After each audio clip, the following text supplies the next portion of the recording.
Hola, buenas tardes, yo soy David Pérez Vega y este es mi canal literario Bienvenido Bob. Hoy quería hacer un vídeo en el que hable de mis 10 novelas favoritas españolas del siglo XXI. He hecho un vídeo con mis 10 novelas favoritas españolas, así de todos los tiempos, luego hice otro a continuación que era mis 10 novelas favoritas en español del siglo XXI, con lo cual he entrado a España y Latinoamérica y me salieron solo 2 libros españoles y 8 latinoamericanos, y luego pensé que podía hacer lo mismo solo con libros españoles. Quizá debería haberlo pensado mejor y haber hecho un vídeo de mis 10 novelas favoritas latinoamericanas del siglo XXI y ahora este de las españolas del siglo XXI. Pero bueno, ha salido así y entonces claro, como había 2 españolas en ese de las 10 mejores en español del siglo XXI, pues tienen que estar aquí por una cuestión de lógica, porque si no algo no funcionaría bien. Vale, entonces hay 2 que se repiten, pero luego hay otros 8 libros nuevos que he estado buscando lo que he leído pues, del siglo XXI y lo que me ha parecido más interesante. Ya para empezar, digo de entrada que no va a aparecer ningún libro de Rafael Chirves, de Javier Marías y de gente como Luis Mateo Díaz, que podían estar perfectamente, pero es que el tema es que no he leído nada de ellos del siglo XXI. De Luis Mateo Díaz le tengo pendiente desde hace mucho, que creo que me va a gustar, y de Rafael Chirves y Javier Marías he leído libros que me han parecido muy buenos, pero son del siglo XX, y del siglo XXI no he leído nada, lo tengo pendiente, lo sé. Si me queréis recomendar de esos autores que debería leer, porque probablemente si lo hubiera leído estarían en esta lista, es muy probable. Quizás aquí aparecen libros que han sido, los leí cuando fueron novedades literarias, y en más de un caso conozco a los autores, casi todos estos libros están firmados porque son autores con la Feria del Libro, porque los he conocido en persona, pues son medianamente accesibles y casi todos los libros que voy a mostrar están dedicados por los autores. Vale, para ser coherente con el otro vídeo, el de mis 10 novelas favoritas en español del siglo XXI, pues voy a empezar por Soldados de Salamina, de Javier Cercas, que es de 2001. Es una novela, el fondo es la Guerra Civil Española. El protagonista es el propio Javier Cercas, que se empieza a interesar por el escritor falangista Rafael Sánchez Mazas y empieza a poder tener contacto con gente que le conoce, o bueno, le conoció, con su hijo, por ejemplo, y entonces empieza a hablar de su vida, de cuando fue a Italia, luego se sintió fascinado por el fascismo y fue uno de los creadores de la Falange Española. Hay un tema muy interesante que es cuando es detenido Rafael Sánchez Mazas y al final de la guerra le van a fusilar, pero él no le dan en el fusilamiento en el bosque, sale corriendo, le empiezan a buscar, hay un soldado republicano que le ve, pero no quiere delatarle y dice aquí no hay nadie, entonces esto le permite a Sánchez Mazas salvar la vida y luego va a ser uno de los personajes importantes del franquismo. Y bueno, pues hay un momento que Javier Cercas, el narrador, se obsesiona con intentar encontrar a ese soldado republicano que salvó la vida a Sánchez Mazas y no le pone sobre la pista a nadie más que Roberto Bolaño, el escritor que aparece como personaje en la novela. Yo creo que esto antes de que Roberto Bolaño fuera famoso, y esto es una cosa bastante curiosa, es un libro, pues como una investigación que parece que es una novela de no ficción, pero realmente Cercas lo ha dicho en alguna entrevista, se inventa cosas. Y al final acaba siendo un homenaje a los chicos republicanos que murieron en la guerra defendiendo la democracia o la república y que no han sido reconocidos, al menos a nivel individual. Y es un libro muy emocionante que se publicó en España en 2001, quizá lo debería volver a leer porque cuando leí en su momento me gustó mucho. El siguiente que he seleccionado es Romanticismo, de Manuel Longares, que tengo por ahí otro sin leer, a ver si lo leo. Este se publicó también en 2001. Manuel Longares nació en Madrid en 1943. Este libro habla de la transición española. De hecho, comienza como unos días antes de que muera el dictador Francisco Franco y está centrado en unas cuantas calles, el Cogollito del barrio de Salamanca, que es como el barrio más caro de Madrid, donde no le bombardearon durante la Guerra Civil porque vivía gente allí que apoyaba el levantamiento militar o dictadura o el golpe de Estado, vamos. Y entonces está contado desde la crítica de costumbres, desde la ironía, su libro sarcástico, Las primeras 100 páginas, por ejemplo, funcionan como una crítica de costumbres del barrio de Salamanca, de esta gente que cuando se va a morir Franco se asustan porque piensan otra vez que vienen los rojos, que les van a robar el dinero y la democracia la ven con muy malos ojos, ¿no? Y dentro de la risa que provoca el libro, a veces también te deja frío, porque algunos de los personajes, por ejemplo, se visten de falangistas y van en su coche caro a los barrios de las vaguadas, dicen que son los suburbios obreros, a disparar a gente que los consideran que son rojos y cosas de este estilo. Luego también se va desgranando la vida de personajes, luego se avanza en el tiempo hacia los años 90, van apareciendo más personajes de clase media, porque sale, por ejemplo, el contable, la relación que tiene con la gente está del cogollito. Quizás una cosa que le pasa a Nongares en esta novela es que habla de como muchas vías narrativas, no hay un núcleo narrativo central y a veces se le deslavaza la novela, pero aún así me parece destacable de lo que he leído del siglo XXI, novelas españolas, y la crítica de costumbres del barrio de Salamanca pues es muy divertida, la verdad. Es una novela coral que puede tener un poco que ver con La colmena de Camilo José Cela, pero el estilo de Cela era mucho más duro y el de esta novela es como un tono más divertido.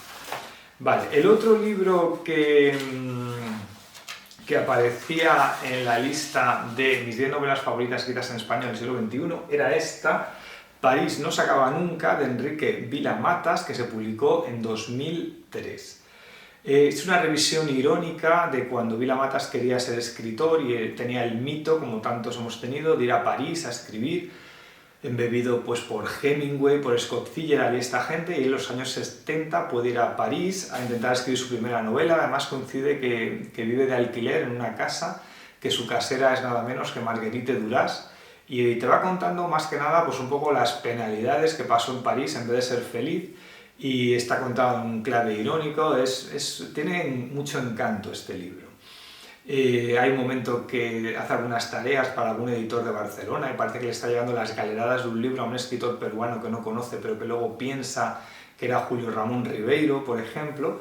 Y luego al principio hay un juego extraño, como que él quiere ser un imitador de Hemingway y viaja a Florida para participar en esta imitación, que es quizá lo más surrealista y absurdo del libro. Pero bueno, París no se acaba nunca. Si alguien no conoce a Vila-Matas, yo creo que es una buena forma de entrar en su obra, porque es un escritor muy literario, con muchas referencias literarias, como literatura que habla de literatura todo el rato. Vale, pues este sería el tercero. El cuarto he seleccionado Enterrar a los muertos, de Ignacio Martínez de Pisón, que este es de 2005.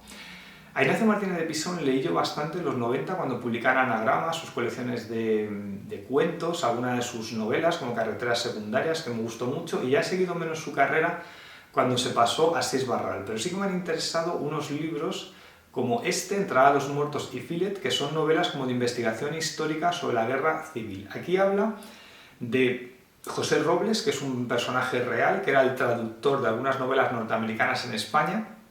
Por ejemplo, American Transfer de John Dos Passos, y esto le convierte a José Robles en amigo de John Dos Passos. Cuando empieza la guerra civil, pues José Robles se pone al servicio de la República, y hay un momento cuando va a Valencia, pues es como que Robles desaparece, se le da por muerto, y su amigo John Dos Passos, esto es real, vino a España a investigar su muerte y empezó a indagar como qué había pasado con John Dos Passos, qué había pasado con Robles, y al final se encuentra con una maraña de gente que no quiere hablar, y esto tiene que ver pues con las luchas internas que hubo en la República entre los trotskistas, los comunistas estalinistas, los anarquistas, etc. Y hay una escena curiosa en la que se describe algún encuentro de John Dos Passos con Hemingway. Hemingway es como que quiere remar mejor a favor de la corriente y John Dos Passos no, porque él quiere saber la verdad.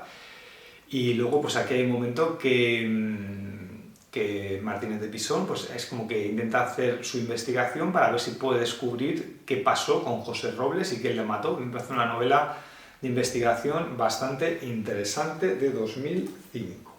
Voy a saltar a 2012 a una novela que se llama La mujer de sombra, de Luis G. Martín. Esta novela es una novela como que tiene que ver con la sexualidad, y cómo se relaciona la gente con su sexualidad, cómo es su individualidad o su personalidad en relación a cómo entienden la sexualidad. Hay aquí un personaje que va a poder relacionarse con un amante de su mejor amigo. Y su mejor amigo le contaba historias, que tenía una relación sadomasoquista con esta mujer, pero cuando él la conoce, pues tiene una relación convencional. Entonces él está todo el rato preguntándose por la identidad de la mujer con la que duerme, porque es como que ha tenido otra identidad. Muchos otros personajes del libro tienen dos nombres, y esto es como una dualidad en su vida privada, en su personalidad. Hay gente que lo relaciona con el escritor japonés Tanizaki, que lo quiero leer en 2023, no lo he leído, pero habla mucho de este tema de perversiones sexuales, y además hay un momento que el personaje empieza a indagar en internet, en la zona más oscura, sobre perversiones sexuales, y llega allí a, pues no sé, mujeres que tienen relaciones con animales, hijos que han sido prostituidos por sus padres, que tienen relaciones los padres con los hijos, y entra como a este mundo de perversiones porque quiere conocer a la mujer con la que se acuesta, que es la mujer de sombra, que para él es una relación normal, sana, pero que sabe que tiene una relación sadomasoquista con uno de sus amigos, pero no quiere contárselo porque quiere como descubrirlo por sí solo. Es una novela muy curiosa sobre perversiones y demás, sobre la identidad de las personas, ¿no? Vale, la siguiente novela que he seleccionado, de hecho tengo aquí unas notas que son sobre las reseñas que escribí, casi todos estos libros los tengo reseñados en mi blog desde la ciudad sin cines. El siguiente del que voy a hablar es La hora violeta de Sergio del Molino, que se publicó en 2013. El Molino nació en Madrid en 1979. Este libro es una novela de no ficción en la que Sergio del Molino indaga sobre un suceso trágico que le ocurrió en su vida, que es la muerte de leucemia de su primer hijo, que se llamaba Pablo. Yo me daba miedo leer este libro porque pensaba que iba a ser muy trágico, pero realmente es un libro muy bello, donde el proceso de muerte es quizás solo al final y está contado de forma muy velada. Es una especie de despedida. Es un libro realmente muy poético y muy hermoso. Quizá el libro con el que más se relaciona es con el de Mortalis Rosa, de Paco Umbral. A mí, o sea, es un libro que no te deja indiferente, desde luego. Yo he leído bastantes de Sergio del Molino, no todos, me faltan algunos, pero he leído 4 o 5, y La hora violeta me sigue pareciendo el mejor. Además de todas estas reflexiones sobre la paternidad, sobre la relación con el hijo, hay muchas citas literarias, constantemente se habla de referencias Thomas Mann, Goethe, Primo Levi, Claudio Rodríguez, Casabella, Umbral también al final. Es un libro desolador pero hermosísimo, yo creo que merece la pena leerlo. Es un libro profundamente humano. La hora violeta de Sergio del Molino. Vale, el siguiente que he seleccionado es un libro de un chico de Zaragoza que se llama Miguel Serrano Larrat y es de 2013, lo publicó Candaya. Nació en 1977, Miguel Serrano Larrat, hasta entonces ha publicado un libro de cuentos que se llamaba Órbita, y este libro me pareció como muy curioso. A veces parece que no hay exactamente un núcleo narrativo, que es un personaje que va hablando pues de que en los años 90 tuvo un problema con unos skin que le pegaron, pero hay una especie de violencia soterrada porque esa idea central de la paliza que le pegaron los skin no se cuenta. Luego va hablando de su idea de que quiere ser escritor, de que intenta escribir, de cómo se independiza de los padres con sueldos precarios, la gente que conoce en Zaragoza, un personaje que era un músico que regenta una librería y que salía en un programa famoso de los 90, y la relación con este personaje y la fascinación que le causaba. Esta es una novela que la narración no es lineal, hay muchos saltos en el tiempo, y realmente, sin saber exactamente hacia dónde va, a mí me parece una novela fascinante. Autopsia. Este autor tiene 3 años menos que yo, pero me sentí como que hablaba de mi generación, y hablaba de los 90 en Zaragoza, que podía ser los 90 en Móstoles o en Madrid, lo que yo viví, y las sensaciones estas de cuando salías, lo que percibías de la televisión, la música, la gente a tu alrededor, las películas de aquella época, el miedo a los skinhead, que eso en España fue bastante popular, desgraciadamente, en los 90, y en Madrid también, en los bajos de Moncloa, había como como grupos de skinhead que dejamos de ir, mis amigos y yo, porque le podían pegar en cualquier momento, con lo cual no merecía la pena ir por allí. Hay alguna influencia de Bolaño con el descalabro de los poetas y de los artistas, y un poco también eso de contar un sueño, contar una película, cosas así. O sea que Serrano Larrap tiene una influencia de Bolaño, y algún crítico lo comentaba en las reseñas que le hacían. O sea, un libro que me sorprendió bastante. Vale, ahora paso a 2014 con Brilla Mar del Edén de Andrés Ibáñez, que nació en Madrid en 1961. Andrés Ibáñez, quiero leer alguna cosa más porque solo he leído este, que es un libro bastante gordo, que cuando salió le dieron el Premio Nacional de Literatura. Es una novela muy curiosa esta, Brilla Mar del Edén, porque como mucha gente, yo entre ellos, a principios del siglo XXI, pues vimos la serie Perdidos en televisión, que se llama Los, ¿no? Y nos quedamos un poco decepcionados con su final, y entonces Andrés Ibáñez también vio esa serie y dijo, es que este final es muy malo, quiero hacerlo bien. Entonces cogió como el principio narrativo de Perdidos, como sus personajes, y lo hace como a él le da la gana ese libro, que me pareció una cosa curiosísima. Y entonces, de hecho, hace aparecer también en el avión de Perdidos que cae en una isla, no sé si sabéis la historia, si habéis visto la serie de Perdidos, sabéis de lo que estoy hablando, pues uno de los personajes es Roberto Bolaño, por ejemplo, que aparece en la isla de Perdidos, así, por las buenas. Es que es como muy posmoderno este libro, es muy curioso. Y luego hay un personaje que también te va contando como su vida en Madrid, con una especie de ensoñaciones de cuando era joven. Luego el avance narrativo es muy libre. Quizás decae un poco en el tramo final, porque una cosa que le gusta a Ibáñez es el yoga y temas orientales, y entonces hacia el final quizás se deja llevar un poco por esto, pero realmente es una novela extensa que es muy original, quizá tiene que ver con la propuesta de Thomas Pynchon, o a quien seguro aparece en la novela también.